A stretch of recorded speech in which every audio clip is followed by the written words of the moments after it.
Well, it is Advent.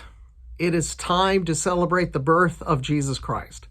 I am John Callahan. I'm the pastor of Morrow Presbyterian Church here in Morrow, Georgia. And it's Advent.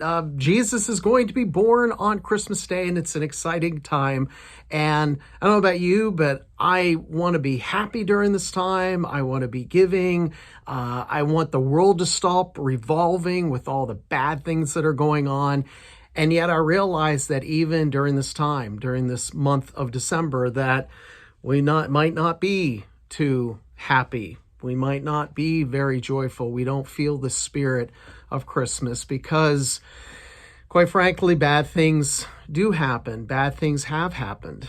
Maybe we are missing loved ones during this time. We can't celebrate the joyful season with them because they're not with us anymore, and that's difficult. So I thought I'd put this thing together just to give some ideas. It's not a comprehensive list. In the comments below, I hope to show you where I got all of these resources so that you can, get a little more information. This is just to kind of get us thinking of what we could do. First of all, if we are those who can think of people who are grieving, who are having a rough time during this time of year, if we are people who want to help out, there are some things we can do. And the first thing that came to my mind is make a list.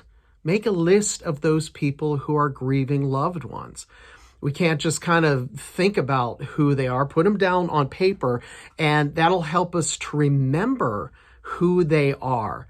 And maybe we have forgotten some people. It's been a couple of years and we haven't thought of how they still mourn loved ones. So make a list of those people and pray for them. Pray for what they're going through, how they're feeling. Pray that they get support, and pray about how we might be able to support them too. Pray about how we can reach out to them. And there are many ways, but just to give you a couple ideas, you can send a card, you can call, you can visit, send a text, send a note. We don't send cards anymore, but maybe this is a good time to go get a Christmas card from the store and send that to somebody. Prepare their favorite foods. If you're going to go over and visit somebody, bring food. We all like food. And maybe you know what their favorite foods are. And maybe you should get to know what their favorite foods are. And bring those foods over, and maybe it's around lunchtime when you bring that food. And you can share in that. Or maybe it's just a snack that they like to eat. Maybe you don't like to eat it so much, but they love to eat whatever it is. Maybe it's sweet potato pie or something like that. Make something that they love to eat and get them a gift. Get them a gift that has something to do with family. Help them to remember that loved one whom they are mourning.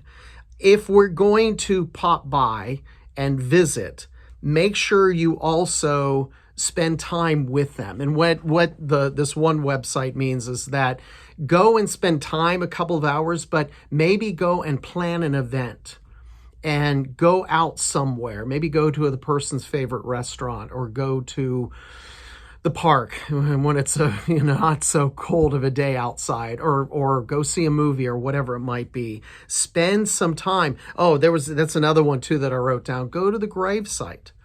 Maybe that person has a loved one buried somewhere and you can accompany them to that gravesite. Make sure that you spend some good time with them. And if possible, spend the holiday with them. Maybe not Christmas Day itself, but maybe the day before Christmas or the day after. When New Year's comes, maybe New Year's Day.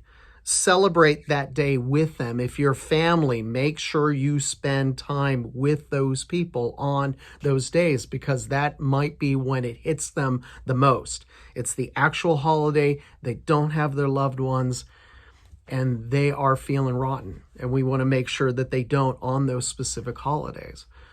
We don't really want those holidays to be negative. Bad thoughts and feelings that come up every time those holidays come up. Let's make them good for those people. So those are a couple of things to think about for those who want to help people who are mourning. But how about if you're a person who is mourning, that you have lost a loved one and you're feeling pretty rotten during this time of year? Some things for you to think of too. Don't place any expectations on yourself. Feel what you feel. Do what you feel is right. If you want to decorate like you used to, great. If you don't, fine. If you want to put up a few decorations, fine.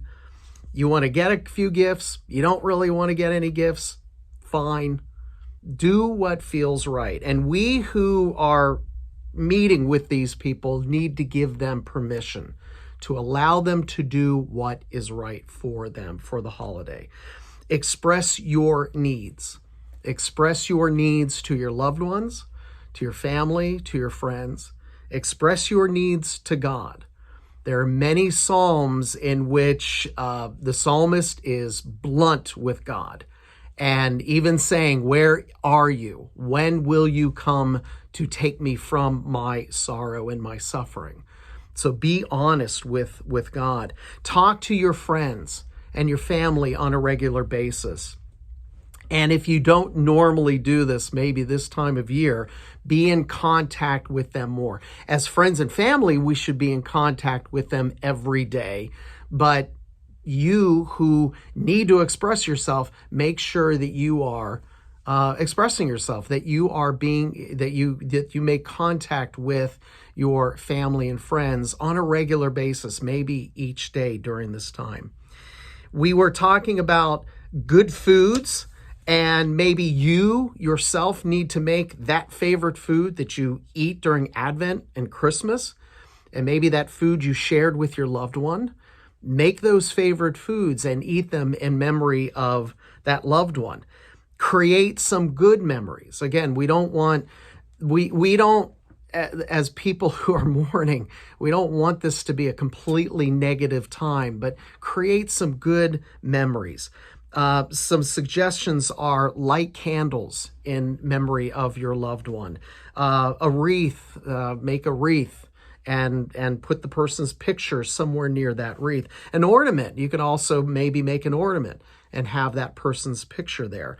A stocking, maybe that person you still have that stocking of that person and put that stocking up, and that helps you remember the loved one that you miss. There are all sorts of different things that you can do to create memories. Maybe there are favorite Christmas songs that you like to sing, and to sing them in memory of your loved one. And this one website says it's okay to cry. It's okay to cry. If you're singing it, you say to yourself, "I don't want to sing the song because I don't want to cry." It's okay. Let it out. Let those tears be healing tears, and sing those songs in memory of those people. And maybe you have movies that you like to watch. Our family, we watch almost every Christmas movie there is out there. We pretty much schedule it throughout Advent, and maybe you have one or two that you love to watch. Maybe It's a Wonderful Life, or maybe one of the claymations, Rudolph the Red-Nosed Reindeer. There are a whole bunch of different ones that maybe you watched with your loved one that you can watch again and again. If it brings tears to your eyes, go ahead and cry as you're watching that movie, because they're healing tears for you. A couple more things.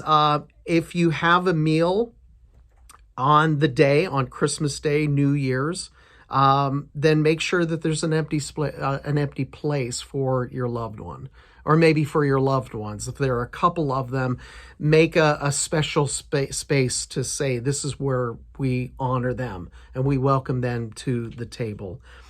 Journal. Make sure that you are journaling as well, and writing down, expressing your feelings on paper, and organizing your thoughts. And again, allowing the tears to flow. And maybe you write something that's funny, something that you enjoyed about that person too. This isn't everything. Again, I'll try to put this on the list below the video, but these are just some things for us to think about. We who are hoping to reach out to others, and we who need help during this time of year. I'm going to read this devotions. I'm going to put the glasses on now. This devotion from Howard Thurman, who was a pastor to Martin Luther King Jr. He says here, it's gifts of my altar. I place these gifts on my altar this Christmas, gifts that are mine as the years are mine, the quiet hopes that flood the earnest cargo of my dreams. You could just settle in that one. The quiet hopes that flood the earnest cargo of my dreams. The best of all good things for those I love. A fresh new trust for all whose faith is dim. The love of life, God's precious gift in reach of all. Seeing in each day the seeds of the morrow. Finding in each struggle the strength of renewal. Seeking in each person the face of my brother and sister. I place these gifts on my altar this Christmas, gifts that are mine as the years are mine. We want this year to be joyful and bright, and we want to enjoy this Advent season, and we need to make sure we think of those who are having a rough time, to reach out to them, to allow this time to be merry and bright for them, to do what we can. And for we who are not feeling it, there are things we can do too, that we can reach out and know that there is a Savior, a child born even unto us. You have a good rest of this Advent, and Merry Christmas to you as well.